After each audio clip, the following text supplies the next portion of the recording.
wabarakatuh. Selamat datang di video penjelasan bab 6 dari buku ajar yang berjudul Metodologi dalam Analisis Kebijakan Publik. Sebelumnya perkenalkan, saya Anastasia Putri dengan NIM 1210015 dari Administrasi Publik kelas A. Saya di sini tidak sendiri, ada pun rekan saya yang bernama Ananda Aura Ramadhani dengan NIM 121801014 dan Anis Dwi Setiani dengan NIM 121801021. Pada kesempatan ini, kami dari kelompok 6 akan membahas berbagai aplikasi analisis kebijakan publik dalam berbagai bidang, terutama bidang pendidikan, bidang kesehatan, ekonomi, lingkungan, kesejahteraan sosial, dan keamanan publik. Setiap bidang membahas langkah-langkah esensial dalam merumuskan, menerapkan, dan mengevaluasi kebijakan publik dari masing-masing sektor dengan tujuan untuk mencapai hasil yang diinginkan. Mari kita mulai dengan melihat bagaimana analisis kebijakan publik diterapkan di bidang pendidikan. Analisis kebijakan telah menjadi proses penting dalam sejarah manusia dan pendidikan merupakan indikator utama kemajuan suatu bangsa. Dalam konteks ini, kebijakan pendidikan memiliki peran vital dalam menghadapi tantangan di berbagai bidang, seperti ekonomi, budaya, dan kesehatan. Evaluasi sistem nilai dan kebutuhan situasional lembaga pendidikan dilakukan untuk menciptakan kebijakan yang berfungsi sebagai pedoman internal dan perencanaan umum dalam mencapai tujuan pendidikan. Menurut Suhelayanti 2019, kebijakan pendidikan mencakup keseluruhan proses perumusan langkah-langkah dan taktik-taktik yang dituangkan dalam visi dan misi pendidikan untuk mencapai tujuan dalam jangka waktu tertentu. Analisis kebijakan pendidikan memanfaatkan data untuk merumuskan berbagai alternatif kebijakan yang mempertimbangkan dimensi politis guna menyelesaikan permasalahan pendidikan.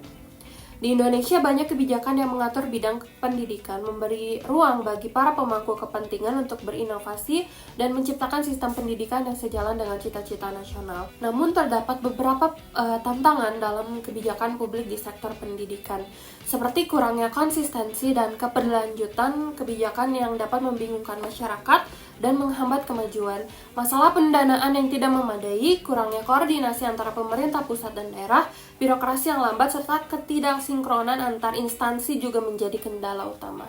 Partisipasi masyarakat yang rendah pun dalam penyelenggaraan pendidikan turut menghambat pencapaian tujuan pendidikan. Nah, kebijakan publik ini memiliki potensi besar untuk meningkatkan akses dan mutu pendidikan. Dengan kebijakan publik yang efektif, pemerintah dapat memperbaiki kualitas pendidikan dan meningkatkan kesempatan akses bagi seluruh warga negara.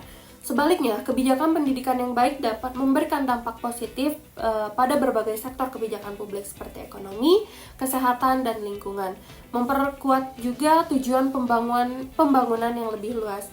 Secara keseluruhan, analisis kebijakan pendidikan adalah langkah evaluatif dan penggunaan data untuk merumuskan kebijakan yang dapat menyelesaikan permasalahan pendidikan dan mempertimbangkan dimensi politis yang ada dengan tujuan akhir meningkatkan kesejahteraan masyarakat melalui pendidikan yang berkualitas. Selanjutnya, bidang kesehatan. Analisis kebijakan publik di sektor kesehatan adalah proses kompleks yang bertujuan memastikan kebijakan memberikan manfaat maksimal bagi masyarakat. Tahap pertama adalah identifikasi masalah kesehatan melalui data epidemiologis. Setelah itu, tujuan kebijakan ditetapkan dengan prinsip SMART atau spesifik, terukur, dapat dicapai, relevan, dan perbatasan waktu. Pemilihan instrumen kebijakan seperti regulasi, insentif, dan program pendidikan didasarkan pada bukti efektivitas. Implementasi kebijakan memerlukan koordinasi berbagai pihak serta pemantauan hambatan dan penyesuaian sesuai kebutuhan di lapangan. Evaluasi dilakukan untuk menilai efektivitas kebijakan melalui analisis data kuantitatif dan kualitatif. Dampak ekonomi dan sosial dianalisis untuk memastikan manfaat kesehatan sebanding dengan biaya dan teknologi digunakan untuk pemantauan serta evaluasi berkelanjutan.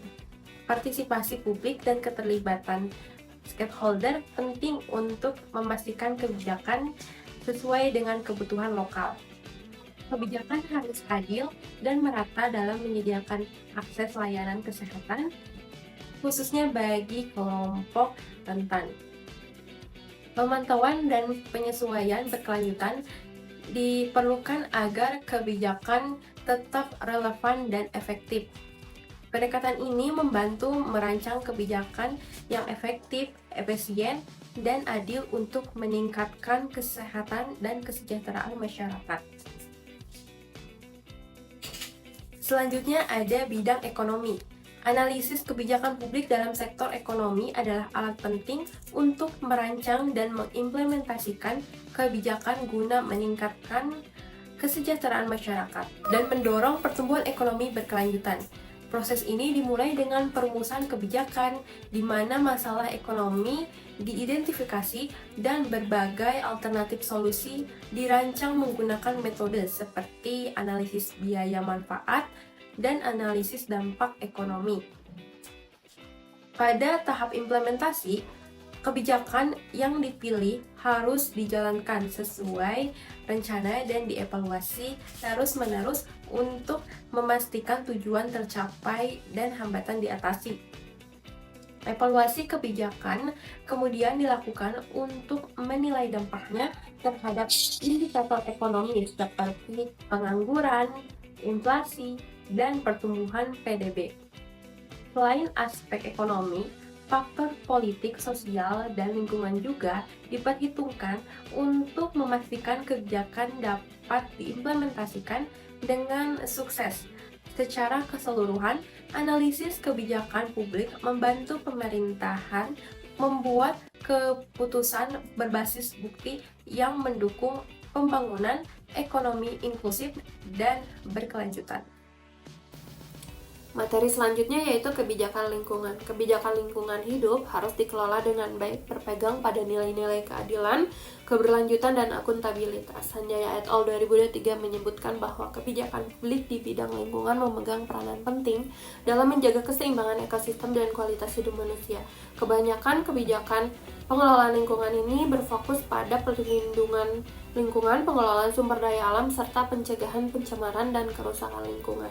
Analisis kebijakan lingkungan adalah langkah penting untuk menilai efektivitas dan dampak kebijakan yang diterapkan terhadap lingkungan. Proses ini bertujuan memastikan keberlanjutan perlindungan dan pelestarian lingkungan sesuai dengan prinsip keadilan dan akuntabilitas.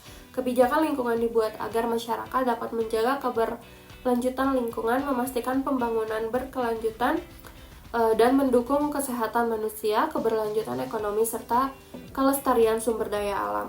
Pemerintah melibatkan berbagai pihak seperti LSM, masyarakat, tokoh masyarakat, dan sektor swasta dalam pembuatan kebijakan lingkungan untuk memperkecil dampak negatif aktivitas manusia terhadap lingkungan. Kolaborasi ini penting untuk memastikan kebijakan mempertimbangkan berbagai perspektif dan kepentingan dalam masyarakat. Dalam kerangka hukum lingkungan hidup juga berfungsi sebagai mediator antara ranah publik dan privat.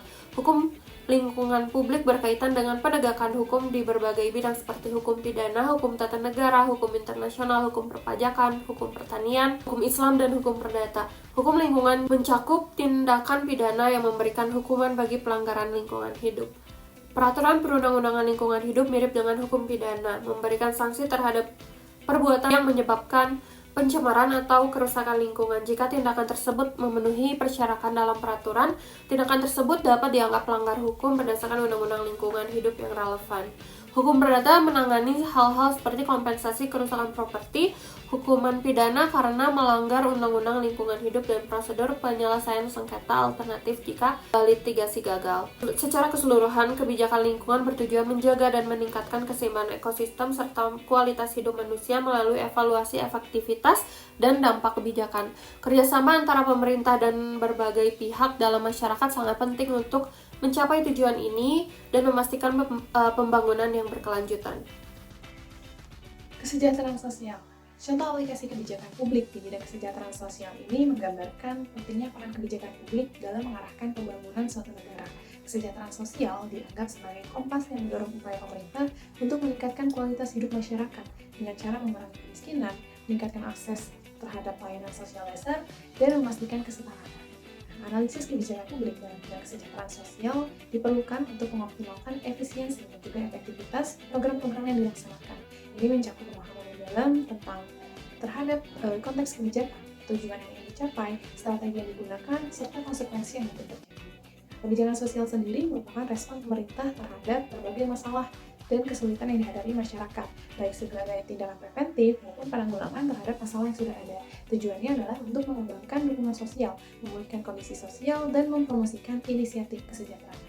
Masalah kesejahteraan sosial di Indonesia mencakup berbagai aspek seperti kemiskinan, kesehatan, pendidikan, dan perlindungan kelompok rentan seperti anak jalanan, orang dengan disabilitas, dan korban bencana. Berbagai kebijakan dan regulasi telah dibuat untuk mengatasi masalah-masalah ini, meskipun dalam implementasinya masih terhambat. Contoh konkret dari kebijakan kesejahteraan sosial di Indonesia mencakup regulasi tentang adopsi anak, standar nasional pengasuhan anak di lembaga sosial, serta kebijakan daerah yang mengatur perlindungan anak di luar negeri. Meskipun demikian, ada kebutuhan untuk terus meningkatkan implementasi dan efektivitas kebijakan tersebut untuk memastikan dampak yang maksimal bagi masyarakat. Nah, secara keseluruhan, kesejahteraan sosial tidak hanya melibatkan aspek pendidikan publik, tapi juga kolaborasi lintas sektor dan penerapan ilmu terapan untuk mengelola dan memecahkan masalah-masalah sosial. Yang selanjutnya yaitu keamanan publik. Nah, dalam bidang ini membahas tentang kompleksitas permasalahan keamanan nasional di era saat ini, yang mencakup ancaman dari dunia maya, terorisme, dan aktivitas kriminal. Strategi keamanan sosial menjadi krusial untuk memastikan keamanan dan juga kesejahteraan masyarakat. Analisis kebijakan keamanan nasional diperlukan untuk menyoroti efektivitas dan dampak dari kebijakan yang diterapkan. Keamanan nasional didefinisikan sebagai ketahanan suatu negara dalam menjaga nilai-nilai yang dijunjung dari berbagai ancaman luar. Upaya ini melibatkan koordinasi antara pemerintah, penegak hukum, dan masyarakat umum. Kebijakan keamanan publik sebagai landasan strategi bertujuan untuk menjaga sosial dan keselamatan masyarakat dengan responsif terhadap lingkungan. Dalam konteks Indonesia, masalah sosial seperti pengangguran juga berdampak pada tingkat kriminalitas. Kebutuhan akan keamanan akan semakin meningkat di masyarakat, memperkuat urgensi penerapan kebijakan keamanan publik yang efektif. Contoh implementasinya seperti pada aplikasi Money Button on Hand di Kota Malang, yang mencerminkan upaya pemerintah daerah untuk meningkatkan pelayanan keamanan dengan memanfaatkan teknologi. Pengelolaan pelayanan masyarakat berbasis TI ini seperti yang dilakukan oleh Polresta Malang menggunakan pendekatan POAC atau Planning, Organizing, Activity, Controlling untuk mengoptimalkan efisiensi dan juga tanggung jawab pelayanan keamanan. Hal ini mencerminkan langkah-langkah konkret dalam meningkatkan keamanan dan kenyamanan hidup masyarakat dalam berbagai dinamika sosial. Jadi kesimpulannya yaitu bab 6 dari buku ini menyajikan analisis kebijakan publik dalam berbagai bidang, termasuk pendidikan, kesehatan, ekonomi, lingkungan, kesejahteraan sosial, dan juga keamanan publik.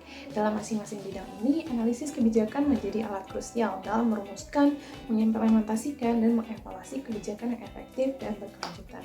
Misalnya dalam pendidikan, kebijakan didesain untuk meningkatkan akses dan mutu pendidikan.